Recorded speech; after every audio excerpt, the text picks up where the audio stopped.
ಹಲ್ಲು ಕಳೆದುಕೊಂಡಿದ್ದಕ್ಕೆ ಯುವಕ ಸೂಸೈಡ್. ಆಫ್ರಿಕಾದಲ್ಲಿ ಕನ್ನಡಿಗರಿಗೆ ಸಂಕಷ್ಟ.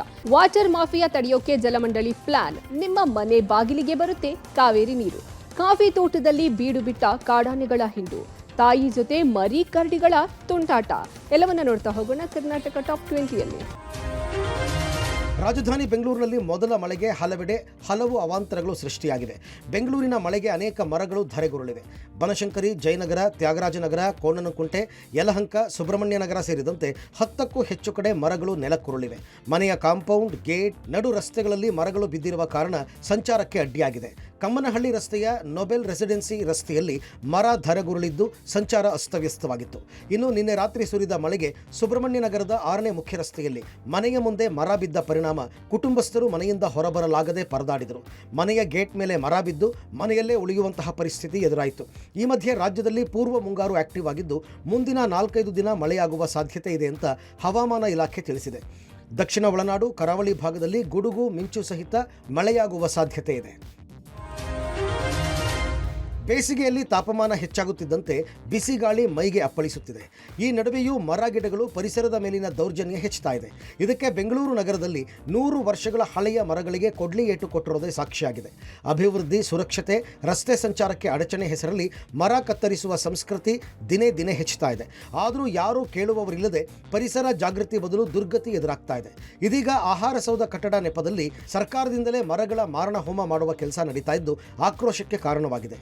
ಸರ್ಕಾರ ಅರಣ್ಯ ಇಲಾಖೆ ಜಾಗದಲ್ಲಿ ಆಹಾರ ಸೌಧ ಮಾಡಲು ತಯಾರಿ ನಡೆಸಿದೆ. ಹೀಗಾಗಿ ಬೆಂಗಳೂರಿನ ಅಲಿ ಅಸ್ಗರ್ ರಸ್ತೆಯಲ್ಲಿ 100 ವರ್ಷಗಳಷ್ಟು ಹಳೆಯದಾದ 23 ಮರಗಳಿಗೆ ಕೊಡಲಿ ಏಟು ನೀಡಿದೆ. ಇದಕ್ಕೆ ಸಾರ್ವಜನಿಕರಿಂದ ಭಾರೀ ಆಕ್ರೋಶ ವ್ಯಕ್ತವಾಗಿದೆ.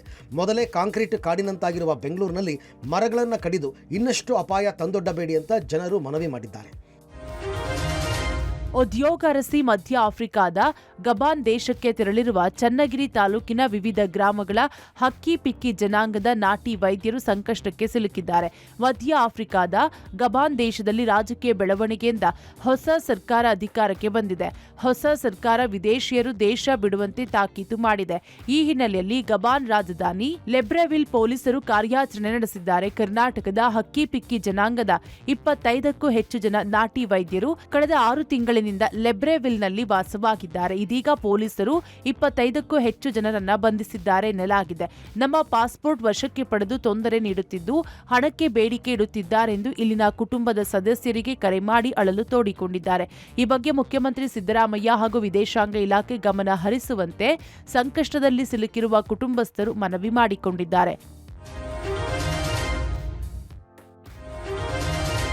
ನಗರದಲ್ಲಿ ನೀರಿನ ಅಭಾವ ತಪ್ಪಿಸಲು ಹಾಗೂ ವಾಟರ್ ಮಾಫಿಯಾವನ್ನ ತಡೆಯಲು ಜಲಮಂಡಳಿ ಸಖತ್ ಪ್ಲಾನ್ ಮಾಡಿದೆ. ಇದೇ ಮೊದಲ ಬಾರಿಗೆ ಮೊಬೈಲ್ ಆಪ್ ಅನ್ನ ಜಲಮಂಡಳಿ ಸಿದ್ಧಪಡಿಸಿದ್ದು ಅಕ್ರಮ ನೀರು ಮಾರಾಟ ದಂಧೆಗೆ ಕಡಿವಾಣ ಹಾಕಲು ಮುಂದಾಗಿದೆ. ಸ್ವಿಗ್ಗಿ, ಝೊಮ್ಯಾಟೊ ಮಾದರಿಯಂತೆ ಕಾವೇರಿ ನೀರನ್ನ ಗ್ರಾಹಕರು ಮೊಬೈಲ್ನಲ್ಲಿಯೇ ಬುಕ್ ಮಾಡಬಹುದು. ಬುಕ್ ಮಾಡಿದ ನಿಗದಿತ ಸಮಯದಲ್ಲಿ ನಿಮ್ಮ ಮನೆ ಬಾಗಿಲಿಗೆ ಕಾವೇರಿ ನೀರು ಬರಲಿದೆ. ಮಾರ್ಚ್ ಅಂತ್ಯದ ವೇಳೆಗೆ ಈ ಪೈಲಟ್ ಯೋಜನೆಗೆ ಡಿಸಿಎಂ ಡಿಕೆ ಶಿವಕುಮಾರ್ ಚಾಲನೆ ನೀಡಲಿದ್ದಾರೆ. ಇನ್ನು ಗೂಗಲ್ ಪೇ, ಫೋನ್ ಪೇ ಮೂಲಕ ಹಣ ಪಾವತಿಸಬಹುದು. ಪ್ರತಿ ಕ್ಯಾಂಟರ್ಗೆ ಜಿಪಿಎಸ್ ಅಳವಡಿಸಲಾಗುತ್ತೆ. ಕ್ಯಾಂಟರ್ ಬುಕಿಂಗ್ ಸಮಯದಲ್ಲಿ ಗ್ರಾಹಕರ ವಿತರಣಾ ವಿಳಾಸದ ಜಿಪಿಎಸ್ ಮಾಹಿತಿಯನ್ನು ಪಡೆದು ಗ್ರಾಹಕರಿಗೆ ಒಟಿಪಿ ಕಳುಹಿಸಲಾಗುತ್ತದೆ. ಜೊತೆಗೆ ಟ್ಯಾಂಕರ್ ಸಿಬ್ಬಂದಿಯೊಂದಿಗೆ ಒಟಿಪಿ ಹಂಚಿಕೊಂಡ ನಂತರವೇ ನೀರು ಸರಬರಾಜು ಮಾಡಲಾಗುತ್ತದೆ. ಕಾವೇರಿ ನೀರಿಗಾಗಿ 24 ಗಂಟೆ ಮುಂಚಿತವಾಗಿ ಬುಕ್ ಮಾಡಬೇಕು. ಪ್ರತಿದಿನ ಬೆಳಗ್ಗೆ 6 ಗಂಟೆಯಿಂದ ರಾತ್ರಿ 10 ಗಂಟೆಯವರೆಗೆ ನೀರು ಪೂರೈಸಲಾಗುತ್ತದೆ. ಬೆಂಗಳೂರಿನ ಕಂಟೋನ್ಮೆಂಟ್ ರೈಲ್ವೆ ನಿಲ್ದಾಣ ಸುಮಾರು 1 ವರ್ಷದಿಂದ ನವೀಕರಣಗೊಳ್ಳುತ್ತಿದೆ. ಆದರೆ ನವೀಕರಣ ಕಾರ್ಯ ವಿಳಂಬವಾಗುತ್ತಿರುವುದರಿಂದ ವಂದೇ ಭಾರತ್ ಎಕ್ಸ್ಪ್ರೆಸ್ ರೈಲುಗಳ ಪ್ರಯಾಣಿಕರು ಪರದಾಡುವಂತಾಗಿದೆ.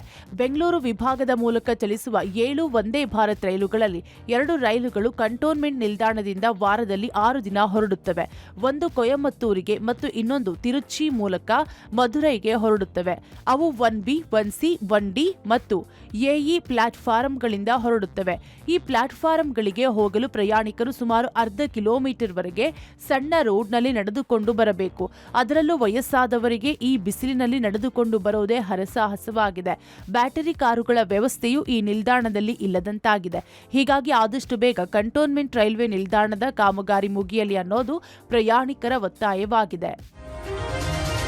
ರಿಕವರಿ ಚಿನ್ನ ದುರ್ಬಳಕೆ ಮತ್ತು ಚಿನ್ನದ ವ್ಯಾಪಾರಿಗೆ ವಂಚಿಸಿದ್ದ ಪ್ರಕರಣಕ್ಕೆ ಸಂಬಂಧಿಸಿದಂತೆ ಕಾಟನ್ಪೇಟೆ ಠಾಣೆ ಪಿಎಸ್ಐ ಸಂತೋಷ್ ಅಮಾನತ್ ಆಗಿದ್ದಾರೆ. ಪ್ರಕರಣಕ್ಕೆ ಸಂಬಂಧಿಸಿದಂತೆ ಪಿಎಸ್ಐ ವಿರುದ್ಧ ಎಫ್ಐಆರ್ ದಾಖಲಾದ ಹಿನ್ನೆಲೆ ಪೊಲೀಸ್ ಆಯುಕ್ತರು ಅಮಾನತು ಮಾಡಿದ್ದಾರೆ. 2020ರಲ್ಲಿ ಹಲಸೂರು ಗೇಟ್ ಠಾಣೆ ಪಿಎಸ್ಐ ಆಗಿದ್ದ ಸಂತೋಷ್ ಪ್ರಕರಣವೊಂದರ ರಿಕವರಿ ಚಿನ್ನ ದುರ್ಬಳಕೆ ಮಾಡಿಕೊಂಡಿದ್ರು.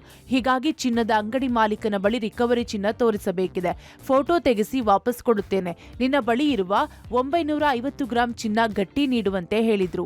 ಮಾತು ನಂಬಿ ಕೊಟ್ಟಿದ್ದ ಮಾಲೀಕನಿಗೆ ವಾಪಸ್ ಕೊಡದೆ ಬೆದರಿಕೆ ಹಾಕಿದ್ರು. ಬಳಿಕ ಈ ಬಗ್ಗೆ ಚಿನ್ನದ ಅಂಗಡಿ ಮಾಲೀಕ ಪಶ್ಚಿಮ ವಿಭಾಗ ಡಿಸಿಪಿಗೆ ದೂರು ನೀಡಿದ್ರು. ಎಸಿಪಿ ನೇತೃತ್ವದಲ್ಲಿ ಪ್ರಾಥಮಿಕ ವಿಚಾರಣೆ ನಡೆಸಿ ವರದಿ ಸಲ್ಲಿಕೆಯಾಗಿದೆ. ಪ್ರಾಥಮಿಕ ವರದಿ ಆಧಾರದ ಮೇಲೆ ಪಿಎಸ್ಐ ಮೇಲೆ ಕ್ರಮಕ್ಕೆ ಸೂಚನೆ ನೀಡಲಾಗಿದೆ. ಹೀಗಾಗಿ ಹಲಸೂರು ಗೇಟ್ ಠಾಣೆಯಲ್ಲಿ ಪಿಎಸ್ಐ ಸಂತೋಷ್ ವಿರುದ್ಧ ಅಧಿಕಾರ ದುರುಪಯೋಗ ವಂಚನೆ ಕೇಸ್ ದಾಖಲಾಗಿದೆ. ಎಫ್ಐಆರ್ ದಾಖಲಾದ ಹಿನ್ನೆಲೆಯಲ್ಲಿ ಪಿಎಸ್ಐ ಸಂತೋಷ್ ಅಮಾನತು ಮಾಡಿ ಪೊಲೀಸ್ ಕಮಿಷನರ್ ದಯಾನಂದ್ ಆದೇಶ ಹೊರಡಿಸಿದ್ದಾರೆ. ಮಲೆನಾಡು ಭಾಗದಲ್ಲಿ ಕಾಡಾನೆಗಳ ಉಪಟಳ ಮುಂದುವರೆದಿದೆ. ವಿರಾಜಪೇಟೆ ತಾಲೂಕಿನ ಚನ್ನಯ್ಯನಕೋಟೆ ವ್ಯಾಪ್ತಿಯಲ್ಲಿ ಕಾಫಿ ತೋಟದಲ್ಲಿ 13 ಮರಿಯಾನೆ ಸೇರಿದಂತೆ 30ಕ್ಕೂ ಹೆಚ್ಚು ಕಾಡಾನೆಗಳು ಬೀಡು ಬಿಟ್ಟಿದೆ. ಕಾಡಾನೆ ಹಾವಳಿಯಿಂದ ಶಾಲಾ ಕಾಲೇಜುಗಳಿಗೆ ತೆರಳುವುದಕ್ಕೆ ವಿದ್ಯಾರ್ಥಿಗಳು ಹಿಂದೇಟು ಹಾಕ್ತಿದ್ದಾರೆ. ಇತ್ತ ಬಂಡೀಪುರದಲ್ಲಿ ಮತ್ತೆ ಕಾಡಾನೆಯೊಂದು ಕಿರಿಕಿರಿ ಉಂಟು ಮಾಡಿದೆ. ಕೆಲವು ದಿನಗಳಿಂದ ಕಣ್ಮರೆಯಾಗಿದ್ದ ಕಾಡಾನೆ ತರಕಾರಿ ಆಸೆಗಾಗಿ ರಸ್ತೆ ಎಳೆದಿದೆ. ತರಕಾರಿ ವಾಹನಗಳನ್ನು ಅಡ್ಡಗಟ್ಟಿ ಸವಾರರಿಗೆ ಕೆಲ ಹೊತ್ತು ಆತಂಕ ಸೃಷ್ಟಿಸಿತು. ಅತ್ತ ವಿಜಯನಗರದ ದರೋಜಿ ಕರಡಿ ಧಾಮದಲ್ಲಿ ತಾಯಿ ಕರಡಿಯೊಂದಿಗೆ 2 ಮರಿ ಕರಡಿಗಳು ಬಿಂದಾಸಾಗಿ ಓಡಾಡಿದ ದೃಶ್ಯ ಸೆರೆ ಸಿಕ್ಕಿದೆ. ತಾಯಿ ಕರಡಿಯ ಮೇಲೆ ಹತ್ತಿ ಎಂಜಾಯ್ ಮಾಡ್ತಾ ಇದ್ದಂತಹ ಮರಿ ಕರಡಿಗಳು. ಆ ದೃಶ್ಯ ಪ್ರವಾಸಿಗರ ಮೊಬೈಲ್ನಲ್ಲಿ ಸೆರೆಯಾಗಿದೆ.